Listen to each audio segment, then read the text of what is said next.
Sul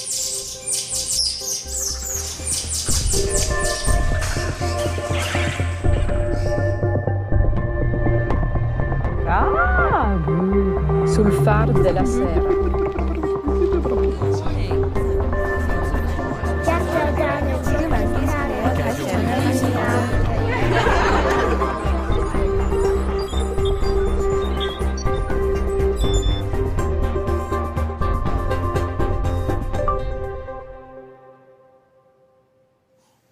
We come into this world with the innate abilities to learn to interact with other sentient beings. Yes. Suppose you had to interact with other people by writing little messages to them. Yes. It'd be a real pain. And that's how we interact with computers. It's much easier just to talk to them. It's just so much easier if the computers could understand what we're saying. And for that, you need really good speech recognition. The first speech recognition system was developed by Bell Laboratories in 1952. It could only recognize numbers spoken by one person. In the 1970s, Carnegie Mellon came out with the Harpy system, which was able to recognize over 1,000 words and could recognize different pronunciations of the same word. Tomato. Tomato. Speech recognition continued in the 80s with the introduction of the hidden Markov model, which used a more mathematical approach to analyzing sound waves and led to many of the breakthroughs we have today. You're taking in very raw audio waveforms. Like you get from a microphone on your phone or whatever. We chop it into small pieces, and it tries to identify which phoneme was spoken in that last piece of speech. So a phoneme is the kind of primitive unit for expressing words. Pa, a, o, al, to.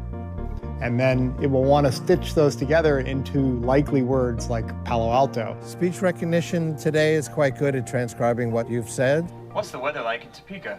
You can talk about travels, you can talk about your contacts. Like, where can I get pizza? Here are the listings for pizza. How tall is the Eiffel Tower? The Eiffel Tower is 900. We've made tremendous improvements very quickly. Who is the 21st President of the United States? Chester A. Arthur was the 21st. Okay, Google. Where is he from? Years ago, you had to be an engineer to interact with computers. I mean, today, everybody can interact. One thing, though, is still in the infancy is the understanding. We need a far more sophisticated language understanding model that understands what the sentence means, and we're still a very long way from having that.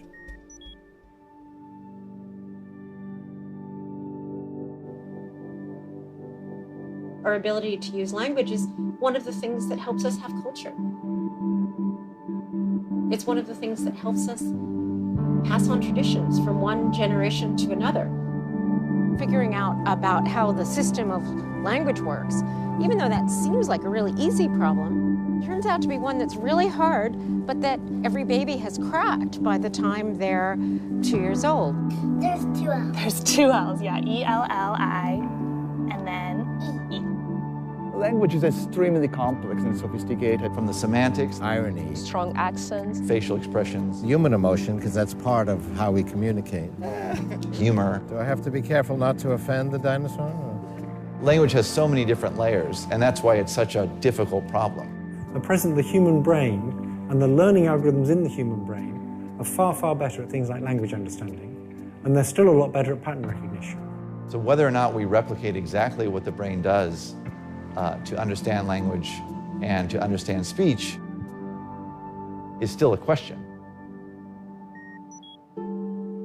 For many, many years, we believed that neural networks should work better than the dumb existing technology that's basically just table lookup. And then in 2009, two of my students, with a little input from me, got it working better.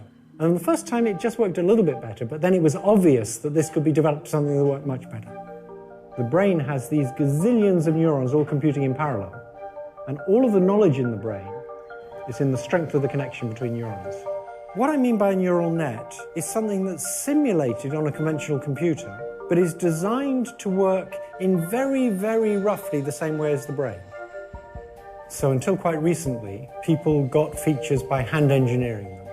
They looked at sound waves and they did Fourier analysis and they tried to figure out what features should we feed to the pattern recognition system. And the thing about neural networks is they learn their own features. And in particular, They can learn features, and then they can learn features of features, and then they can learn features of features of features. And that's led to a huge improvement in speech recognition. But you can also use them for language understanding tasks. And the way you do this is you represent words in very high-dimensional spaces. We can now deal with analogies, where a word is represented as a list of numbers.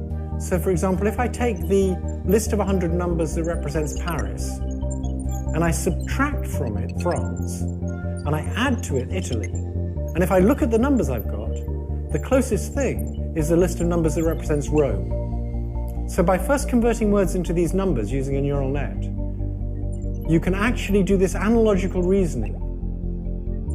I predict that in the next 5 years, it will become clear that these big, deep neural networks with the new learning algorithms are going to give us much better language understanding. When we started out, we thought that things like chess or mathematics or logic, those were going to be the things that were really hard. Not that hard. I mean, we can end up with a machine that actually can do chess as well as a grandmaster can play chess. The things that we thought were going to be easy for a computer system, like understanding language, those things have turned out to be incredibly hard. I can't even imagine the we've done it moment quite yet, just because there are so many pieces of this puzzle that are unsolved, both from a science point of view as well as, from a technical implementation point of view. There's a lot of unknowns. Those are the great revolutions, or not just when we fiddle a little with what we already know, but when we discover something completely new and unexpected. I think once you kind of are in the ballpark of human level performance, that will be pretty remarkable.